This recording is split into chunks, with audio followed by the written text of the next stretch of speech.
Salut à tous, aujourd'hui je vous retrouve pour parler des magazines pour enfants. Il y a vraiment beaucoup de choses à dire, donc je vais essayer d'aller vite. Comme d'habitude, vous aurez des infos complémentaires juste en dessous dans la barre d'infos. N'hésitez pas à dérouler, c'est vraiment important. À chaque fois je vous laisse des liens, des infos complémentaires qui me permettent d'être un petit peu plus succincte dans la vidéo. Donc on commence par peut-être l'info principale qui est que ici en France le magazine jeunesse cartonne.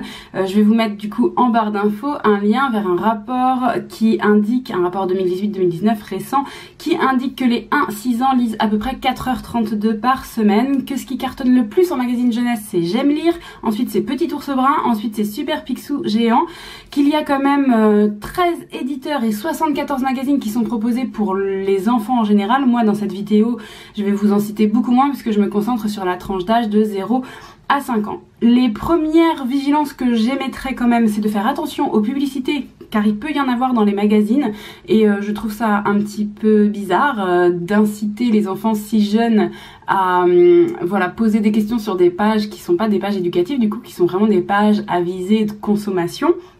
Donc voilà, vigilance par rapport à ça. Et aux idées véhiculées, parce qu'il y a parfois des idées sexistes qui perdurent dans le temps grâce au fait qu'elles sont transmises aussi comme ça dans les magazines. Rose pour les filles, bleu pour les garçons, des choses comme ça.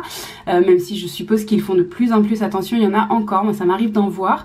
Et puis des idées aussi qui sont pas dans l'éducation que vous voulez porter peut-être, parce qu'on n'a pas tous les mêmes modes éducatifs et que par exemple dire à un enfant il faut que tu sois sage, si c'est pas dans vos habitudes, le lire dans un magazine ça peut peut-être l'interpeller parce que peut-être que vous lui avez appris que c'était une entrave à sa liberté d'expression, pas en l'exprimant comme ça bien sûr, mais voilà, dans votre mode éducatif, peut-être que vous lui avez appris à s'exprimer et que dans l'histoire, l'enfant qu'il verra ne s'exprimera pas.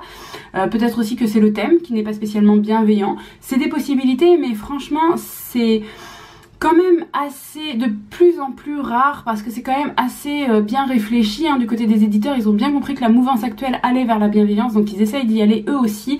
Et au passage, je vous mettrai aussi en barre d'infos un lien, si j'arrive à le trouver, parce que je l'ai vu sur Instagram, donc ça va peut-être être compliqué, mais c'est assez important, c'est pour les plus grands, mais c'est pas grave, je vous le donne quand même, que vers un magazine spécial anti... violence sexuelle faite aux enfants que Bayard vient juste de sortir. Je l'ai vu hier soir pour tout vous dire sur le compte de Soline Séveillé qui est un super compte à suivre sur Instagram. Donc là je peux pas ne pas vous le citer, je vous le cite au passage. On rentre dans le vif du sujet, du coup on parlait de Bayard. Bayard c'est le numéro 1 de la presse pour enfants et adolescents. Donc comme tous les autres que je vais vous citer, on peut retrouver pas mal de choses sur leur site et aller feuilleter des choses. Moi j'ai pas tout bien sûr chez moi, mais je vais vous dire ce qu'ils ont. Ils ont du Poppy, ils ont du Pomme d'Api, ils ont du Tralalire, du Babar, ils ont les belles histoires, ils ont Youpi. Donc moi chez moi j'avais juste ça, je vous l'ai sorti pour vous montrer. Bayard, c'est ce petit logo jaune ici, donc ils ont pas mal de choix. Je trouve qu'ils sont quand même assez chers, Ils profitent de leur position number one pour être assez chers en termes de tarifs à l'année, puisque par exemple Youpi, il est quand même à 72 € par an. C'est vrai qu'il comporte 53 pages, mais je vais y revenir après. C'est pas le seul à avoir beaucoup de pages. Chez Milan, vous avez donc Milan Jeunesse, un autre gros éditeur de presse jeunesse. Vous avez beaucoup de choix aussi. Vous avez Picotti, Histoire pour les petits, Toupi, Waku. Waku c'est celui-ci, et en fait moi ce que je vous ai sorti là c'est ah non pardon, je vous ai mis abricot, il faut pas que je le mette maintenant, je vous ai mis aussi Wapiti parce que même si c'est pour les plus grands, vous voyez moi j'ai 2 jeunes enfants et j'ai quand même des Wapiti chez moi parce que c'est pareil, c'est tourné vers les animaux. Je trouve que c'est assez intéressant, donc même si je cible cette vidéo sur les magazines plutôt petits, parfois il faut aller regarder dans les plus grands pour avoir des histoires plus longues ou pour avoir je sais pas, un contenu un petit peu plus avec plus de matière on va dire, parce que parfois pour les vraiment petits je trouve que c'est intéressant de toute façon, mais je trouve que c'est assez limité quoi. Des fois j'ai vu quand même des magazines qui étaient très courts quoi, en termes de pages ou en termes de contenu. Je trouvais que c'était un peu léger, donc voilà, si ça vous convient pas, sachez qu'il y en a d'autres que vous pouvez aller chercher un petit peu plus loin. Donc du coup celui que je vous ai retiré tout à l'heure, c'est le seul que j'ai des éditions Fleurus Press. Donc Fleurus Press, ils sont écrit comme ça.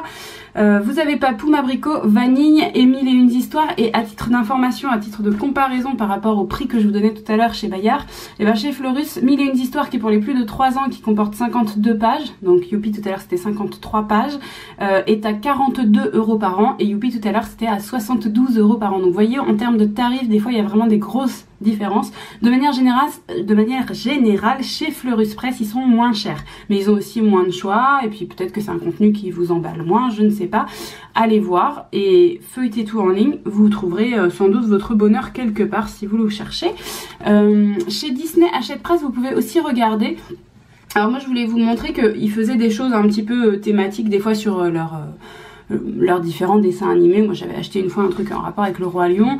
Ils font aussi des trucs sur Disney Princesse, des trucs sur la Reine des Neiges, sur Cars, etc. Et puis ils ont leur Mickey Junior, voilà, qui est là depuis longtemps, qu'on peut trouver sur jemabonne.fr, qu'on peut aussi trouver sur pressedefrance.com. Sur pressedefrance.com, j'ai retrouvé plein d'autres trucs, Hello Kitty Club, Charlotte aux fraises, les zouzous, des choses comme ça, et j'ai trouvé Storybox, qui est la version anglaise des belles histoires. Et donc ça, c'est quand même assez intéressant, parce que du coup, ça fait un magazine vraiment anglais à proposer aux petits, et c'est le seul que j'ai trouvé pour cette tranche d'âge, donc je me suis dit que c'était chouette de vous en parler.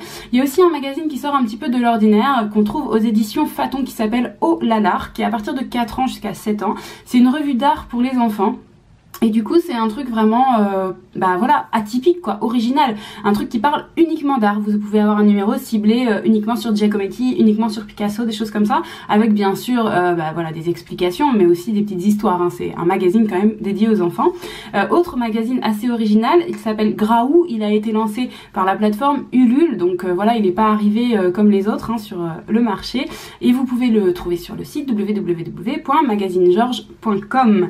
Bah, je vous laisse aller le regarder parce que je vais pas vous le décrire particulièrement, mais en gros dans tous ces magazines dont je viens de vous parler, on peut trouver des histoires, plus ou moins des comptines, plus ou moins des jeux éducatifs. En fonction de chaque magazine, on va avoir un dosage un petit peu différent, avec des histoires plus ou moins longues, etc.